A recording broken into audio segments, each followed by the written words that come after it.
Alhamdulillah wa syukrulillah. Puji dan syukur kita kepada Allah Subhanahu wa taala atas karunia, rahmat dan fadlnya yang telah diberikan kepada kita sehingga kita bisa hadir di majelis ini, di Masjid Khairul Ummah yang dimuliakan Allah Subhanahu wa taala. Dan mudah-mudahan kita yang hadir pada malam ini diberikan oleh Allah kesehatan, dimudahkan rezekinya, dikuatkan dan diteguhkan iman dan ketakwaannya sampai akhir hayat dan meninggal dalam keadaan husnul khatimah. Baik, malam ini insyaallah kita kembali membahas tentang tanda-tanda hari kiamat.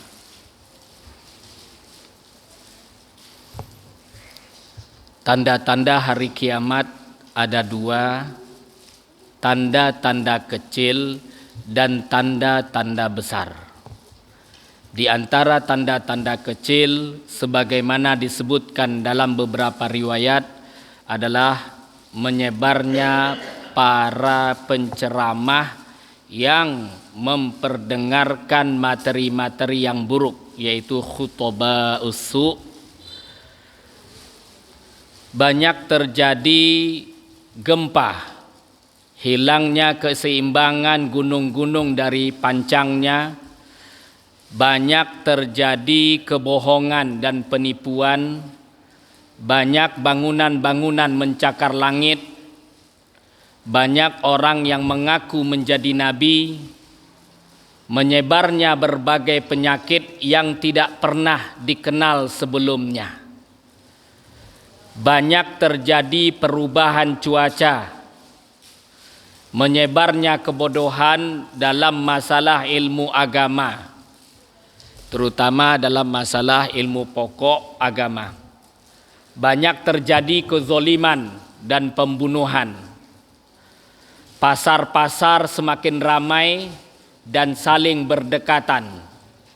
Waktu seakan cepat berlalu.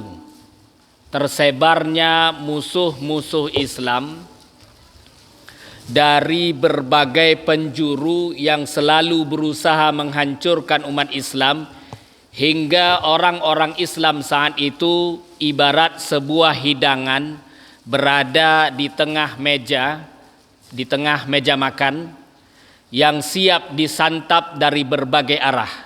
Ini tanda-tanda kiamat kecil. Yang terakhir disebutkan ini bahwa secara gamblang diriwayatkan dalam hadis riwayat Al-Imam Muslim, Al-Imam Ahmad ibn Hanbal dan Al-Imam Al-Baihaqi, bahwa mereka adalah wanita-wanita yang hanya menutup sebagian kecil auratnya saja. Mereka membiarkan bagian-bagian tubuhnya terbuka untuk mengundang berbagai fitnah. Dan bahkan mereka mengajak kaum laki-laki untuk berbuat zina. Baik, yang terakhir ini bukan hanya sekedar membuka aurat, tapi juga membuka aurat dan menjerumuskan dirinya ke dalam maksiat, lalai dari berbuat taat, dan mengajak orang lain atau mempengaruhi orang lain untuk berbuat maksiat seperti perzinahan.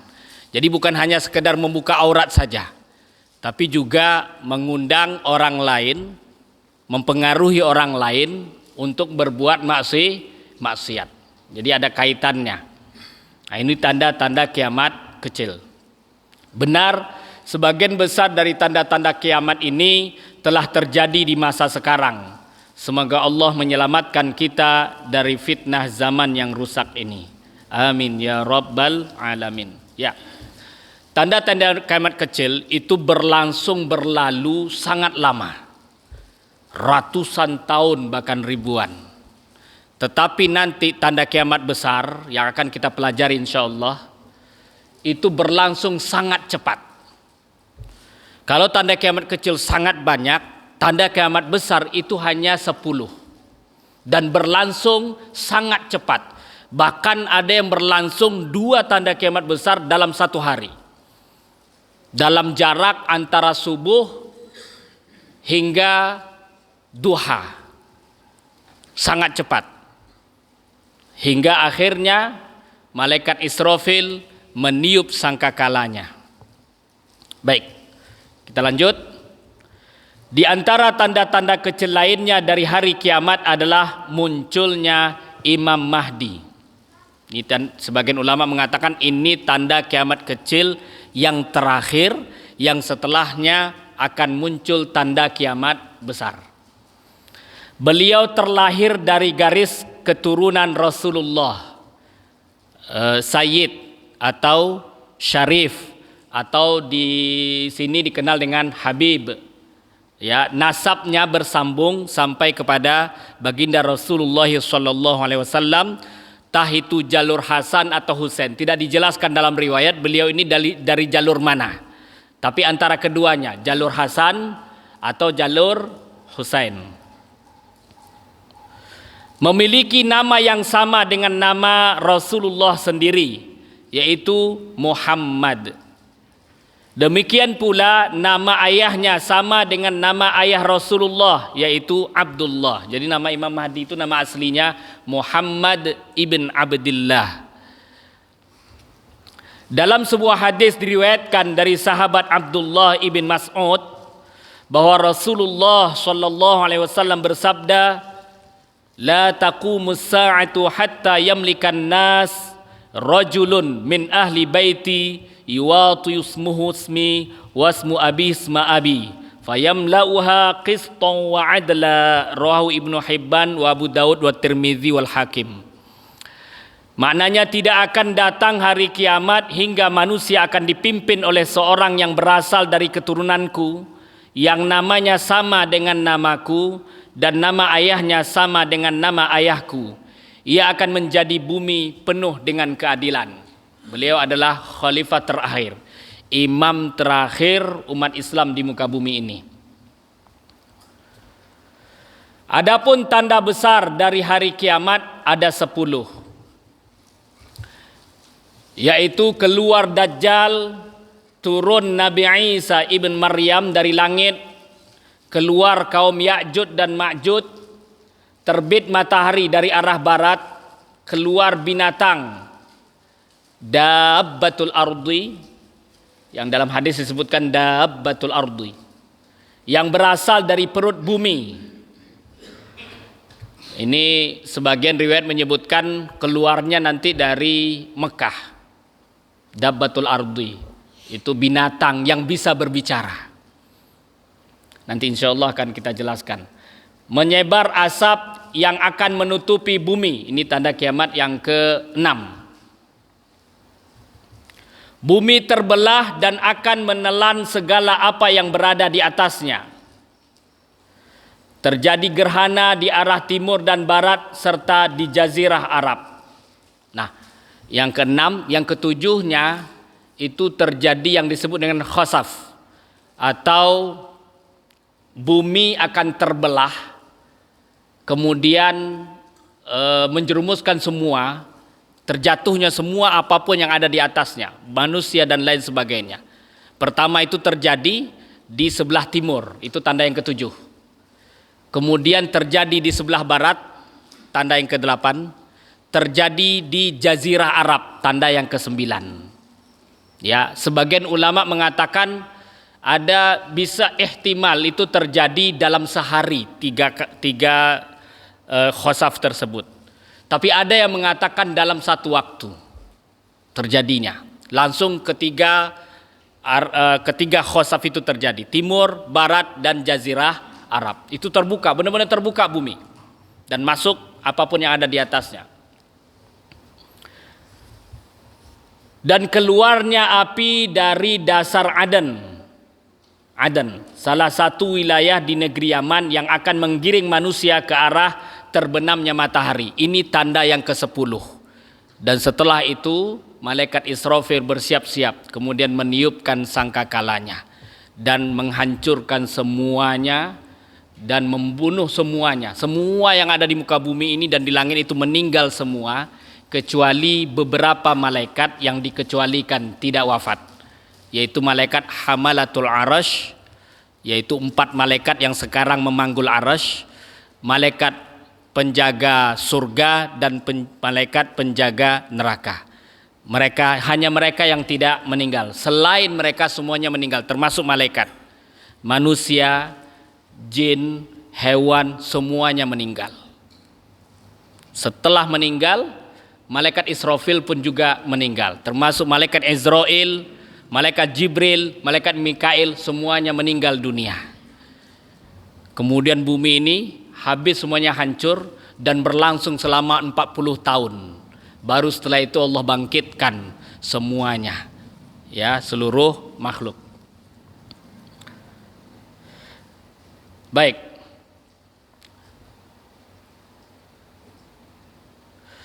Imam Mahdi itu tanda kiamat terakhir yang kecil yang terjadi sebagaimana disebutkan oleh para ulama. Dan beliau lahirnya di kota Madinah. Awal kemunculannya itu ada satu malaikat yang akan mengabarkan, ya, manusia-manusia ke penjuru dunia bahwa ini adalah khalifah Muslim, ini adalah khalifah Islam, namanya Muhammad bin Abdullah Al-Mahdi. Beliau, malaikat ini yang menyebarkan sehingga tersebarlah berita tentang kemunculan Imam Mahdi. Lalu setelah itu Imam Mahdi berangkat ke Mekah, dikawal, ditemani oleh 1000 malaikat. Beliau ketika berangkat ditemani oleh 1000 malaikat. Beliau sendiri terus dikawal oleh 1000 malaikat menuju ke Mekah. Dan di Mekah itu sudah ditunggu oleh 300 orang wali yang akan berbaiat dengan Imam Mahdi dan menyatakan janji setia dan taat dan mendengarkan, manut terhadap Imam Mahdi dan menjadi tentaranya Imam Mahdi. Wali, ya, 300 wali. Ya, baru setelah itu beliau dengan yang 300 wali ini beranjak menuju negeri Syam. Tetapi di perjalanan ada tentara ribuan, sebagian ulama mengatakan sekitar 10 ribuan tentara itu menghadang Imam Mahdi dan tentaranya di perjalanan. Hingga akhirnya mereka seluruhnya, ya, diberikan hukuman oleh Allah berupa terbelahnya tanah sehingga mereka masuk ke dalamnya dan posisinya antara Mekah dan Madinah.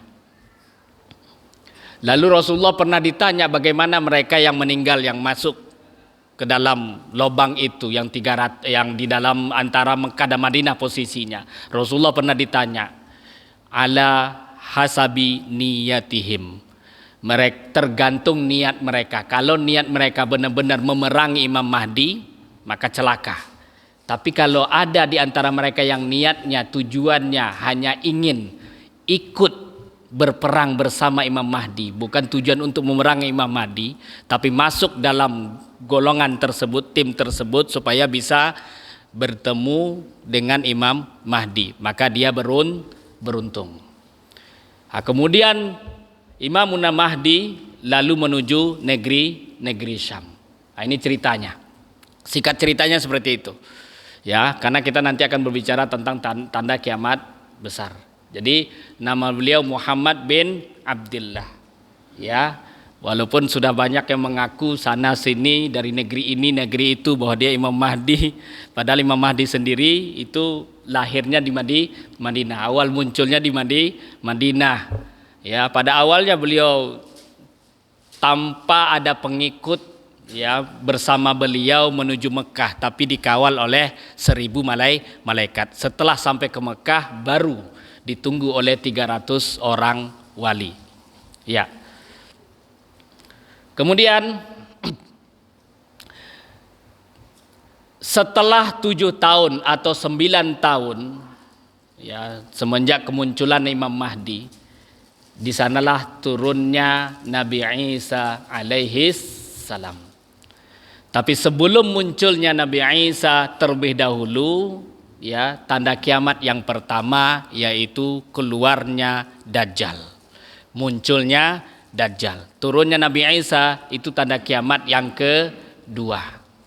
Nah, di zaman Imam Mahdi inilah akan terjadi nanti masa maja'ah, benar-benar paceklik, benar-benar masa kelaparan bagi umat Islam. Di mana 3 tahun sebelum kemunculan Dajjal ini, sepertiga dari air hujan ditahan oleh Allah Ta'ala untuk tidak turun ke bumi ini. Dan sepertiga dari tanaman itu tidak keluar, tidak tumbuh dari muka bumi.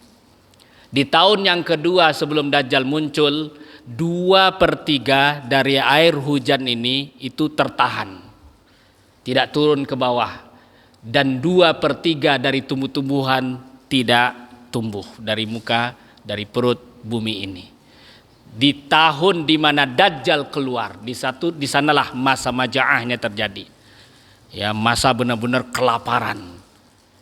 Ya, tidak ada satupun tetes air hujan yang turun dan tidak ada satu tumbuh-tumbuhan pun yang hidup. Disitulah Dajjal muncul. Tetapi masa maja'ah ini memang itu terjadinya pada umat Islam saja. Sedangkan pengikut Dajjal yang beriman dengan Dajjal itu diberikan kemewahan, di mana Dajjal ketika itu mengatakan hujan turun hujan. Tumbuh-tumbuhan tumbuh-tumbuhan di wilayah, ya, manusia-manusia yang beriman dengan Dajjal ketika itu. Nah, ini yang terjadi. Ini di akhir zaman. Ini ada peringatan bagi kita nanti. Sangat penting bagi kita nanti apa yang harus kita lakukan. Tapi apa yang terjadi pada Dajjal ini itu bukan berarti bahwa Dajjal itu adalah sebuah mukjizat, bukan. Itu bukan mukjizat. Itu bukan irhas. Itu juga bukan karomah. Itu juga bukan ma'unah, tapi itu adalah istidraj. Sesuatu yang luar biasa yang terjadi, yang menakjubkan.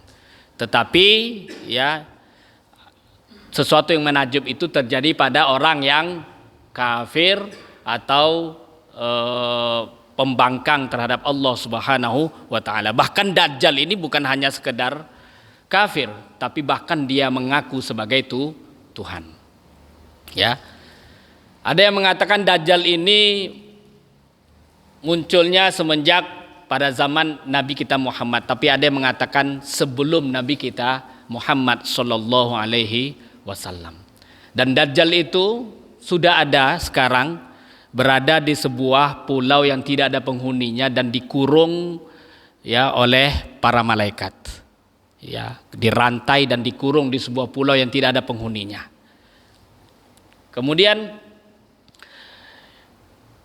di zaman Nabi sendiri itu ada salah satu sahabat Nabi namanya Tamim Ad-Dari. Dikenalnya beliau dengan nama Tamim Ad-Dari atau Tamim ibn Aus. Ya, beliau pernah selama 1 bulan, ya, dengan teman-temannya itu perahunya terombang-ambing hingga akhirnya mendarat di sebuah pulau. Lalu dia masuk dalam ke pulau itu dan bertemu dengan seseorang yang sedang dirantai. Lalu terjadilah komunikasi di mana Dajjal berbicara dengan Tamim Ad-Dari ini dengan bahasa Arab. Dengan bahasa Arab. Ketika itu Tamim melihat bahwa badannya sangat besar. Manusia tapi badannya postur tubuh besar, berpostur tubuh besar. Kemudian Dajjal ini berbicara dengan bahasa Arab. Ya, kaifa sorohada, bagaimana apakah ini sudah terjadi? Hal sorohada, apakah ini sudah terjadi? Apakah ini sudah terjadi? Banyak sekali pertanyaan-pertanyaan Dajjal dan dijawab oleh Tamim Ad-Dari. Sampai akhirnya Dajjal bertanya tentang An-Nabiyul Arabi. Apakah sudah muncul nabi dari Arab? Nah, kenapa Dajjal ini bertanya tentang nabi dari Arab, yaitu Nabi kita Muhammad SAW? Karena Dajjal tahu bahwa ketika Nabi Muhammad muncul, maka dekat masanya dia akan keluar. Ya, jadi munculnya pada umat Nabi Muhammad sallallahu alaihi wasallam. Baik. Kemudian Dajjal ini bukan bermata satu yang berada di tengah seperti yang digambarkan oleh sebagian orang. Enggak. Dia memiliki mata selayaknya manusia. Hanya ya yang satu tertutup sama sekali. Tidak bisa melihat. Tertutup. Yang satu lagi melihat tapi kelihatannya kurang bagus dan kecil seperti biji kurma. Di bagian satunya lagi agak sedikit menonjol, kemudian terlihat bola matanya seperti seukuran biji kurma. Ya, nah, bukan pemandangan yang bagus. Ya, tetapi punya keajaiban yang bisa mengelabui orang-orang yang tidak beriman kepada Allah Subhanahu wa taala. Kemudian bahwa pengikut-pengikut Dajjal itu banyak sekali dari orang-orang kafir dari kalangan Yahudi diantaranya. Mengimani Dajjal, apalagi melihat keajaiban-keajaiban yang ada pada Dajjal, sehingga mereka tertipu. Sedangkan orang beriman kepada Allah, yang bertakwa kepada Allah, mereka tidak tertipu. Ya, di samping mereka mengimani bahwa Allah itu tidak sama dengan makhluk, tidak menyerupai makhluk, ada tempat-tempat tanpa arah, Allah tidaklah cacat, ya, Allah tidak memiliki anggota tubuh.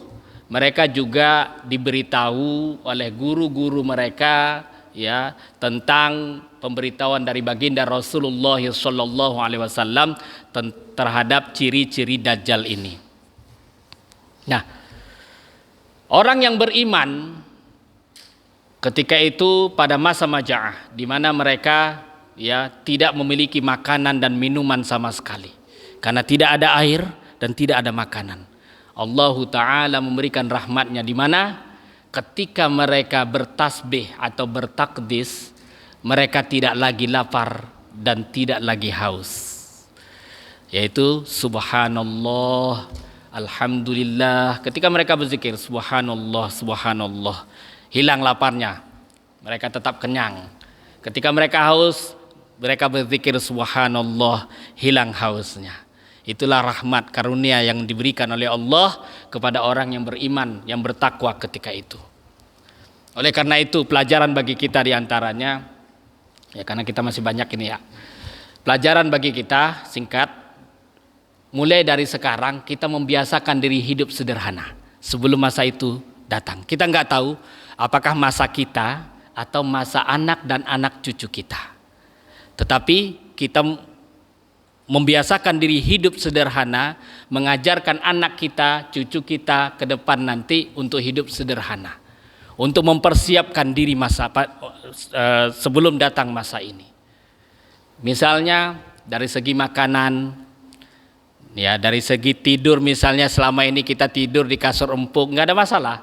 Tetapi sekali-kali ya kita tidur di atas karpet.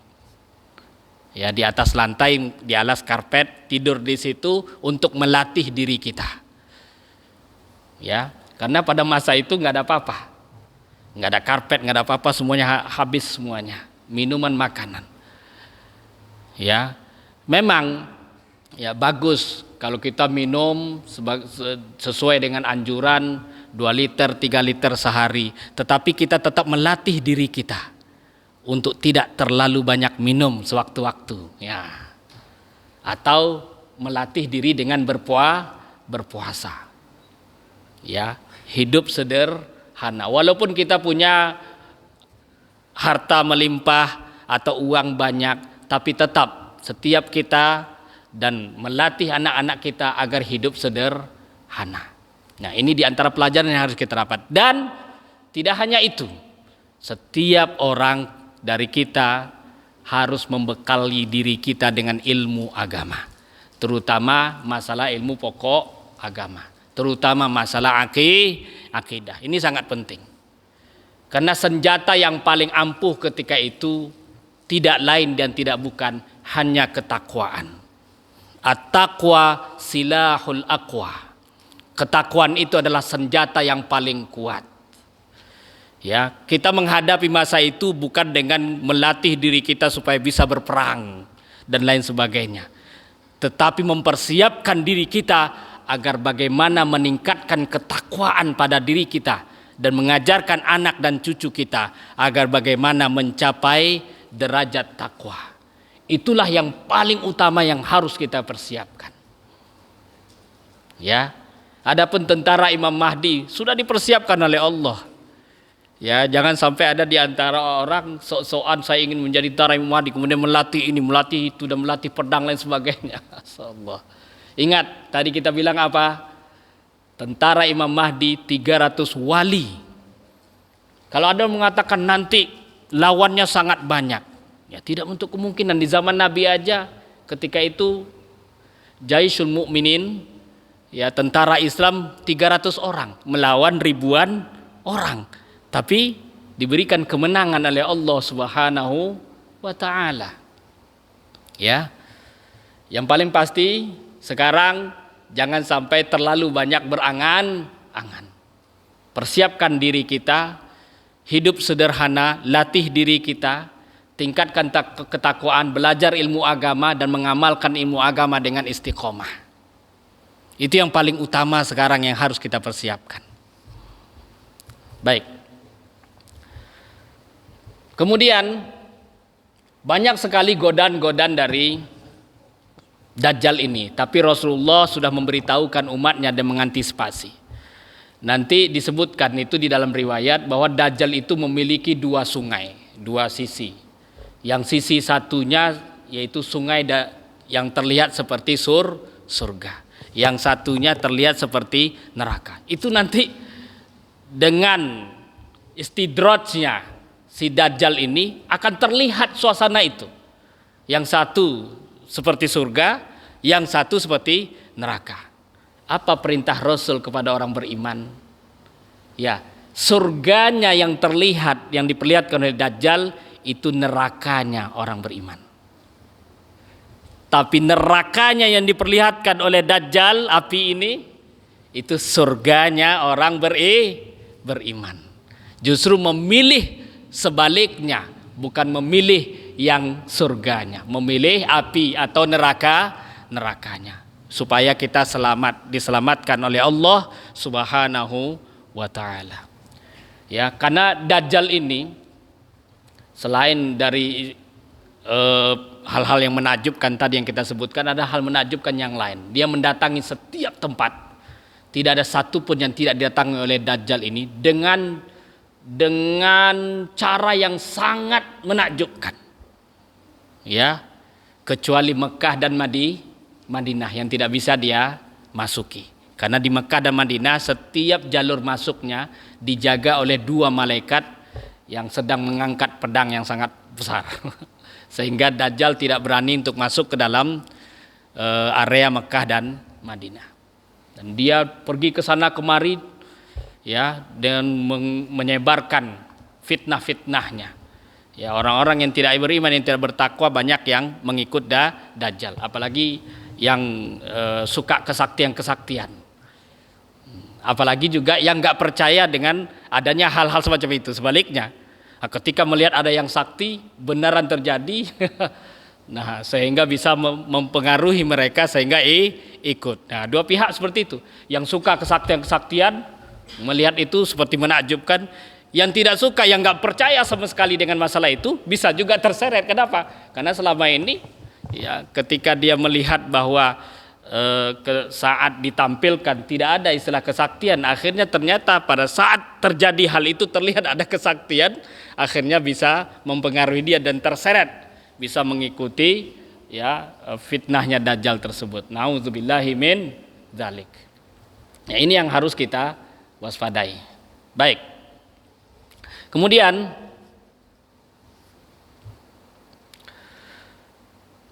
Dajjal ini umurnya bukan umur, tapi setelah kemunculannya itu dia hanya 40 hari berada di mempengaruhi dan menyesatkan manusia.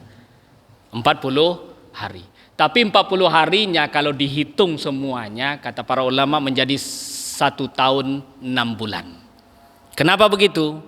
Karena 40 harinya, hari pertamanya itu yang masa majah tadi, itu selama 1 tahun. Sehari selama 1 tahun. Apa maksudnya sehari selama 1 tahun? Matahari tidak tenggelam kecuali setelah berlalu 1 tahun. Jadi matahari terbit dan tidak tenggelam kecuali setelah berlalu waktu 1 tahun. Rasulullah pernah ditanya oleh sahabat beliau, bagaimana dengan sholat ya Rasulullah? Apakah kita sholat cukup sehari? Kata Rasul, tidak. Qaddiru laha, kata Nabi. Tentukan bagi waktu sholat. Ya, walaupun siang berlangsung selama 1 tahun itu. Ya, zuhur biasanya jam sekian, sekitar 3-4 jam setelahnya asar kita tentukan. Ya, kita tulis tentukan. Dari asar ke maghrib berapa jam setelahnya? Dari maghrib ke isya terus sampai subuh. Walaupun tidak pernah malam, selalu siang, waktunya terus selama 1 tahun itu. Tapi kita tetap sholat 5 waktu dan menentukan waktunya 24 jam terus. Tetap zuhur, asar, sholat maghrib, sholat isya pada siang hari. Tetap sholat isya, sholat subuh, zuhur dan seterusnya selama 1 tahun. Apa? Ya, kita menentukan istirahat kita kapan istirahatnya, tapi tetap siang, nggak ada malamnya selama 1 tahun itu. Itu hari pertamanya. Ya. Hari keduanya itu sehari selama 1 bulan. Yang ketiga sehari selama 1 pekan. Hari keempatnya seperti hari biasanya sampai hari ke-40. Jadi dihitung semuanya itu 1 tahun 6 bulan, 1 tahun setengah lebih kurang ya. Kata para ulama dalam kitabnya 1 tahun setengah. Ya, maka persiapkan diri kita, banyak beribadah kepada Allah, beramal, banyak berzikir, pelajari ilmu agama, amalkan ilmu agama, tinggalkan maksiat, tingkatkan ketakwaannya kepada Allah. Dan ajarkan ilmu agama kepada orang lain, terutama kepada keluarga kita. Ajarkan mereka ilmu akidah. Ya, istri kita, saudara kita, anak kita, ajarkan mereka masalah akidah. Ajarkan mereka masalah fikih. Ya, kadang sebagian anak sekarang ya membasuh wajah saja nggak tahu. Caranya dari mana batas wajah aja nggak tahu. Ya, berapa banyak orang yang kita temuin basuh wajah begini doang. Udah selesai, tangan begini aja. Ya, ada. Oleh karena itu jangan sampai kita abaikan ke mereka. Kita sampaikan, kita ajarkan ilmu agama kepada mereka. Ya, terutama untuk keluarga kita. Ya, dan masalah-masalah yang lain, terutama masalah akidah. Ya, jangan sampai dibiarkan saja mereka mengambil masalah akidah dari YouTube yang tidak jelas siapa yang pembicaranya, dari TV yang belum jelas siapa pembicaranya. Berapa banyak orang gara-gara pernyataan-pernyataan dari televisi, ketika dia mengatakan Tuhannya di atas, Tuhannya di langit, Tuhannya di aras dan sebagainya, kemudian dia ikut. Nauzubillahi min zalik. Hati-hati. Ya. Karena orang yang meyakini Tuhannya di langit itu adalah kaumnya Nasrani. Orang yang meyakini bahwa Tuhannya duduk semayam di atas arsy itu adalah kaumnya Yahudi. Mereka yang meyakini itu. Ya, makanya harus hati-hati bahwa akidah Islam Allah ada tanpa tempat, Allah ada tanpa arah, tidak menyerupai makhluknya. Ya, tidak boleh dibayangkan dan dipikirkan. Baik. Kemudian sekitar 7 atau 9 tahun setelah munculnya Imam Mahdi, turunlah Nabi Isa alaihissalam. Dajjal masih hidup. Ya. Nabi Isa turunnya ketika umat Islam sedang melakukan sholat subuh, hendak pas takbir. Imam Mahdi yang ketika itu jadi imam, kemudian jamaah banyak di belakang, tentara-tentara beliau. Lalu ketika takbir, Allahu Akbar, tiba-tiba mereka menoleh di satu titik, Imam Mahdi dan yang lainnya, dan mereka melihat langsung dengan kekuasaan Allah. Nabi Isa turun yang dibawa oleh dua malaikat. Kemudian kemana awal turunnya? Yaitu di negeri Syam. Di negeri Syam, lebih tepatnya di Damaskus ya. Damaskus, di timurnya Damaskus, yaitu di Menara Putih. Di Menara Putih, yaitu apa itu? Menara yang di bandara Dimashq-Diwali.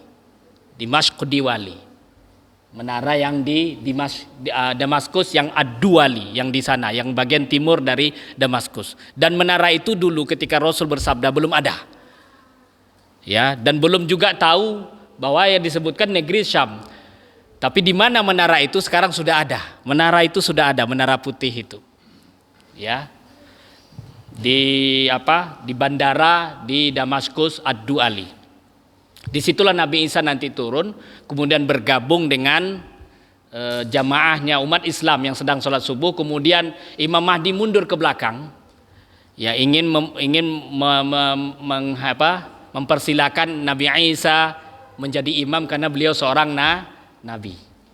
Tetapi Nabi Isa mempersilakan Imam Mahdi Muhammad bin Abdullah untuk maju ke depan untuk awal pertamanya, karena itu isyarat dari beliau bahwa beliau mengikuti syariat Nabi kita Muhammad sallallahu alaihi wasallam. Nabi Isa sholat 5 waktu nanti. Dulu di zaman beliau, ketika beliau di bumi diangkat jadi nabi, itu sholatnya 2 kali dalam sehari semalam. 2 kali. Tetap ada ruku', tetap ada sujudnya. Jadi sholatnya umat Nabi Isa ada ruku', ada sujud. Tapi sehari 2 kali. Tapi ketika Nabi Isa turun nanti, itu pada zaman Nabi kita Muhammad, beliau sholat 5 waktu. Beliau mengikuti semua syariat Nabi kita Muhammad sallallahu alaihi wasallam. Nah, Dajjal nantinya itu dibunuh oleh Nabi Isa dengan tombak. Beliau lempar dari jauh tombak. Dan pada saat itu Dajjal terbunuh di sebuah wilayah namanya Lud, Babul Lud, gerbang Lud di Palestina. Disitulah terbunuhnya Dajjal nanti. Baik. Pada zaman Nabi Isa alaihissalam, di situ juga terjadi kiamat, yang tanda kiamat besar yang ketiga, yaitu keluarnya Ya'juj dan Ma'juj. Ya'juj dan Ma'juj itu gak ada di antara kita tahu di mana beradanya, tapi tetap di bumi, di mana dulu dikurung, ya, di penjara oleh seorang wali yang bernama Dzulqarnain di antara 2 gunung. Nah, jadi ada 2 kaum itu, 2 kaum Ya'juj dan Ma'juj. Tetapi di belakang kaum Ya'juj dan Ma'juj itu masih ada kaum yang lain. Ada namanya kaum Tawil, kaum Taris, kaum Mansak. Tapi semuanya dibelah setelah kaum Ya'juj dan Ma'juj, terpisah dari manusia yang lainnya. Dan mereka ini manusia, termasuk Ya'juj dan Ma'juj manusia. Jadi nggak benar yang disebutkan dalam buku itu, sebagian buku itu telinganya panjang, mereka pendek-pendek, kerdil-kerdil, itu nggak benar. Karena kaum Ya'juj dan Ma'juj ini dari keturunan manusia, yaitu dari keturunan salah satu anak Nabi Nuh yang bernama Yafith. Anak Nabi Nuh kan ada 3, Sam, Ham, Yafith. Tapi tidak keturunan langsung, enggak. Ya udah sekian lama ada kaum dari keturunan Yafith ini, namanya kaum Ya'juj dan Ma'juj. Dulunya tidak ada tembok, tapi selalu membuat kerusakan dengan tetangga-tetangga yang lain dari wilayah-wilayah lain. Sampai akhirnya manusia ketika itu mengadu dengan Dzulqarnain, kemudian dibuatlah tembok yang sangat kokoh, sangat tinggi di antara dua gunung, dan mereka tidak bisa masuk ke wilayah manusia yang lainnya. Tetapi setiap harinya mereka menggali tanah sedalam-dalamnya. Dari atas mereka nggak bisa masuk. Akhirnya mereka menggali tanah dengan harapan ingin masuk ke wilayah kita. Ketika mereka menggali sampai waktunya berakhir, kemudian mereka kembali pada tempatnya masing-masing. Besok harinya mereka datang lagi dalam keadaan tanahnya sudah tertutup lagi. Begitu setiap harinya. Gali-gali dalam, kemudian istirahat, balik lagi, tertutup lagi. Sampai nanti satu ketika mereka nanti akan keluar, ada di antara mereka mengatakan, sanukmilu ghadan insyaallah. Ada di antara mereka mengatakan insyaallah, kemudian mereka pulang, balik lagi ke situ, lubangnya masih utuh seperti sedia kala. Akhirnya mereka melanjutkan penggaliannya sampai akhirnya mereka masuk ke wilayah manusia. Pada saat itulah mereka, manusia yang lain maksudnya, pada saat itulah mereka masuk, kemudian membuat kerusakan. Ya, kemudian di dalam riwayat disebutkan mereka itu sangat banyak jumlahnya. Kemudian akan melewati sebuah danau namanya Danau Tobaroya di negeri Syam. Lalu mereka mampir ke sana dan meminum air di Danau Tobaroya ini sampai habis, sampai kering. Saking banyaknya, itu belum semuanya dapat jatah. Masih banyak yang belum dapat jatah. Tahu berapa ukuran Danau Tobaroya? Panjangnya 350 km. Lebarnya 13 meter. Kedalamannya lebarnya 13 km, maaf. Panjangnya 350 km. Lebarnya 13 km. Kedalamannya 340 meter. Seapa itu ukurannya? Habis airnya, tapi belum dapat jatah semuanya. Sampai ada di antara mereka yang terakhir, itu sebutkan itu dalam riwayat itu, yang terakhir masuk ke dalam untuk mencari air, kemudian dia berdiri, pas melihat udah kering semua. Masya Allah. Ya, jumlahnya mereka banyak. 1:1000 dari jumlah manusia. Bukan jumlah manusia ketika hidup, jumlah manusia mulai dari Nabi Adam sampai waktu itu. Perbandingannya 1:1000. Berapa jumlah mereka? Sangat banyak. Ya, disebutkan dalam riwayat mereka tidak meninggal satu di antara mereka kecuali setelah mereka memiliki keturunan 1000 orang. Ya, artinya bukan anak cucunya, 1000 orang ini anaknya semua gitu. Ya. Dan mereka sudah mendapatkan, sudah sampai dakwahnya Nabi kita Muhammad ketika Rasulullah Isra pada malam itu. Rasul sempat mampir di sana kemudian menyampaikan ya bahwa beliau adalah Muhammad Rasulullah, Muhammad utusan Allah. Ya, kemudian Rasul menyuruh mereka untuk mengucapkan 2 kalimat syahadat.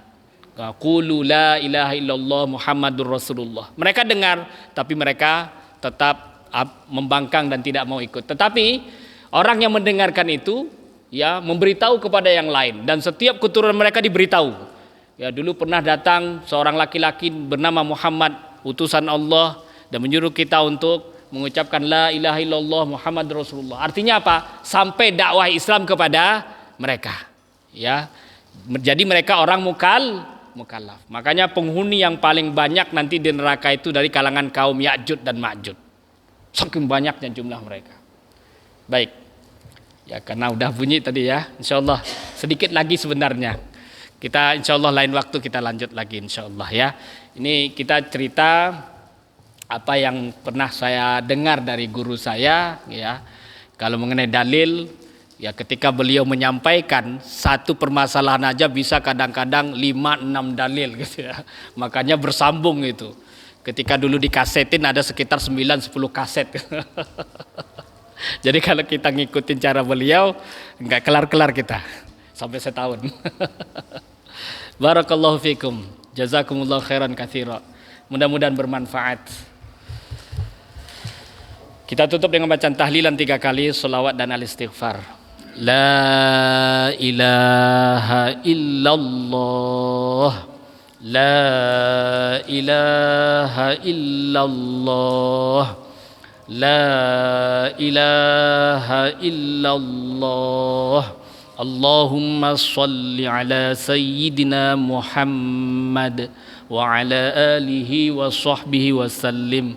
Rabbighfirli wa liwalidayya wa lil mu'minina wal mu'minat.